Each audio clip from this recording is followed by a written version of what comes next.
টাঙ্গুয়া পারার পর আহি প্লাই বাবু সালামের যেটিয়া ঘুমাব গই প্লাই মোর রওজা পাব। প্রথম ফুটাটো মই রাসূলৰ কবর তাতে গই প্লাই প্রথম কব আসসালাতু ওয়াসসালামু আলাইকা ইয়া রাসূলুল্লাহ। দ্বিতীয়টো ফুটা পাব তাত আপুনি সালাম করিব আসসালাতু ওয়াসসালামু আলাইকা ইয়া আবু বকর।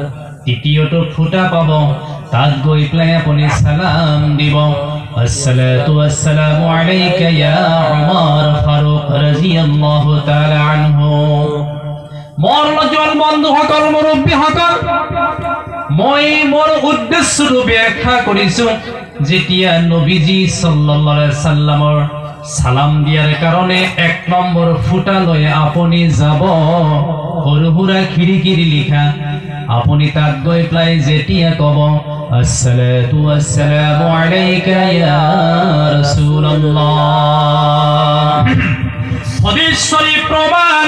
মোর নজল বন্ধু সকল, মোর মুরব্বী সকল, নবীয়ে ঘোষণা কৰিছে যোনে মোক সালাম দিব, চাহে ডাঙুয়া পাড়ার নজওয়ান হোক, মুরব্বী হোক, মহিলা হোক, পুরুষে হোক, যোনে মোক সালাম দিব,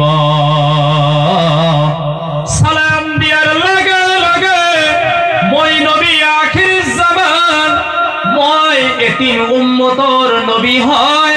সালাম দিয়ার লগে লগে সেইজন উম্মতর সালামর উত্তর দিয়া মই নবীর উপরত ওয়াজিব হৈ যাব। আলহামদুলিল্লাহ। আৰু মনত ৰাখিবা হে মোৰ সাহাবাসকল, তোমালোকে মনত ৰাখিবা মই নবীজি যাৰ সালামৰ উত্তৰ দি দিম তেওঁৰ কারণে জাহান্নাম হারাম হৈ যাব, তেওঁৰ কারণে জান্নাত ওয়াজিব হৈ যাব। জোরে জোরে কক মারহাবা, মারহাবা, জোরে মারহাবা, মারহাবা। বন্ধু সকল, আমার প্রিয় নবী